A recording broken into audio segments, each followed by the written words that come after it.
नमस्ते दोस्तों। स्वागत है कहानी मित्र में। तो चलिए शुरू करते हैं। अनीश एक छोटे से गांव में रहने वाला गरीब लेकिन दयालु और ईमानदार लड़का था। उसके पास भले ही धन संपत्ति न थी, लेकिन उसका दिल बड़ा था। वह हमेशा दूसरों की मदद करने के लिए तैयार रहता और मानता था कि अच्छाई का फल कभी व्यर्थ नहीं जाता। एक दिन गांव में मेला लगा, जो पूरे गांव के लिए खुशी और उत्साह का मौका था।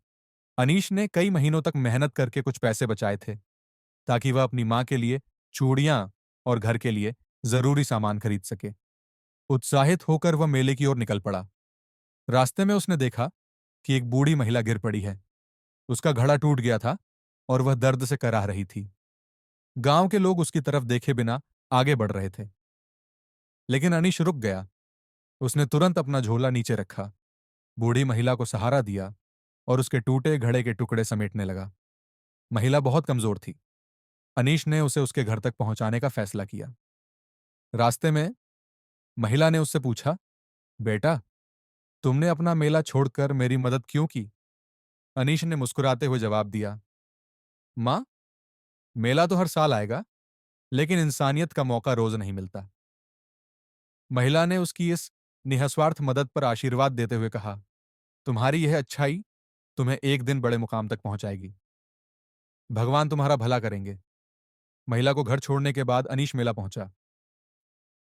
वहां उसने अपनी मां के लिए सुंदर रंग बिरंगी चूड़ियां खरीदी और घर के लिए कुछ जरूरी सामान लिया। तभी उसकी नजर एक व्यापारी पर पड़ी, जिसकी बैलगाड़ी का पहिया टूट गया था। व्यापारी सामान से लदी गाड़ी को लेकर परेशान खड़ा था। अनीश ने उसकी मदद का फैसला किया। उसने व्यापारी का सामान दूसरे बैलगाड़ी में लादने में मदद की और उसे गंतव्य तक पहुंचने का रास्ता भी दिखाया। व्यापारी उसकी ईमानदारी और निःस्वार्थ सेवा से प्रभावित हुआ। उसने अनीश का नाम पूछा और कहा, बेटा, तुम्हारी यह मदद मैं कभी नहीं भूलूंगा। भगवान तुम्हारा भला करेंगे।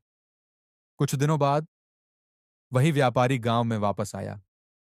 वह एक बड़ी जमीन खरीदने के लिए किसी ईमानदार और मेहनती व्यक्ति की तलाश कर रहा था। उसने गांव वालों से पूछा, यहां सबसे ईमानदार और भरोसेमंद व्यक्ति कौन है? गांव के हर व्यक्ति ने एक ही नाम लिया, अनीश।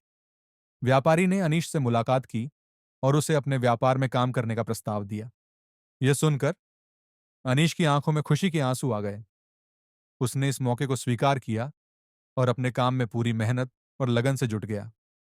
धीरे धीरे उसने व्यापारी का भरोसा जीत लिया और व्यापार में सफलता पाई।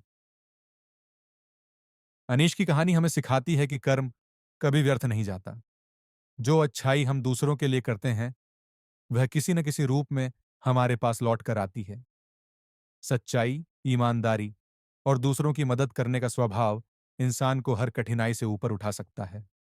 कहानी का सार यह है कि जीवन की असली पूंजी हमारी अच्छाई और इंसानियत ही है।